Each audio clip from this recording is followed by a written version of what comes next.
¿Tiene alguna vez el argumento que Israel no puede defenderse al ser un agresor ocupante mientras Palestina tiene internacionalmente derecho a resistir su ocupación? No, no, no, no.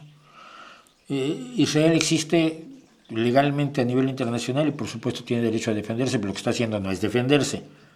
Aclaremos esto. Es decir, el concepto de defenderte ha sido llevado a límites absolutamente de una perversión del lenguaje total por parte de Netanyahu. Mira, si mi vecino se mete a mi casa y patea a mi perro, yo tengo derecho a defenderme. Es más, yo salgo y le sacudo los dientes al vecino. Pero si defenderme implica quemar su casa con sus hijos dentro, ya no me estoy defendiendo, ¿ok? El pueblo palestino tiene derecho a resistir la ocupación, sí, pero la ocupación tiene derecho a resistirla en la medida en que no mate civiles. Porque la ocupación la genera un Estado. Tu oposición a un Estado no es lo mismo que la masacre de civiles. Y Hamas y Hezbollah nunca se han opuesto al Estado de Israel, se han opuesto a los israelíes y a los judíos que deben ser expulsados de esa tierra. Yo insisto que si te pones a echarte para atrás en cuestiones históricas, siempre vas a encontrar justificaciones para los dos. Pero eso no resuelve nada. Necesitas vivir en el presente y en el futuro y determinar que es necesaria la solución de los dos estados y que debería imponerla la legislación internacional y probablemente por la fuerza.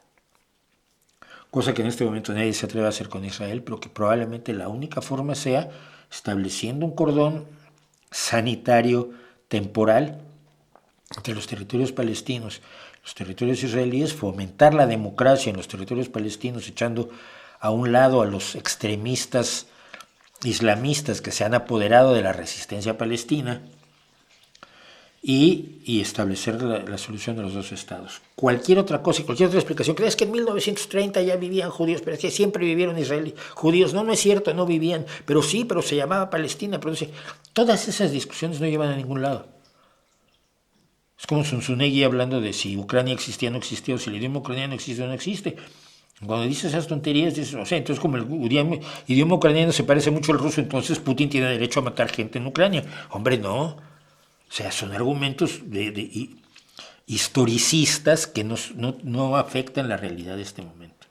Entonces, yo defiendo el derecho de Israel a defenderse, por supuesto. No a atacar, a destruir, a masacrar civiles, a destruir instalaciones civiles, a acabar con seres humanos que no son los que cometieron el horror del 7 de octubre, por ejemplo, ¿no? No puedes castigar al que está en la casa de junto del que te hizo daño. No es lógico. Y el argumento de los escudos humanos, que tiene cierto peso, tiene también ciertos límites. Si tú estás tratando de detener a un ladrón, un asesino, un criminal brutal, y él se defiende usando de escudo humano a un niño, tienes que encontrar la forma de acabar con él sin dispararle al niño. No puedes soltar una ráfaga de ametralladora, matar al niño y al asesino horroroso, criminal, bestial, y decir, culpa de él por poner al niño enfrente. No, mira, también tú tienes responsabilidad. Si jamás usas escudos humanos, tú tienes la obligación moral de respetarlos. Porque si no, además estás generando más terroristas para el día de mañana. Ese es el otro pequeño detalle que suele olvidarse. Es complicadísimo, pero no debe abordarse con historicismos, de eso estoy clarísimo.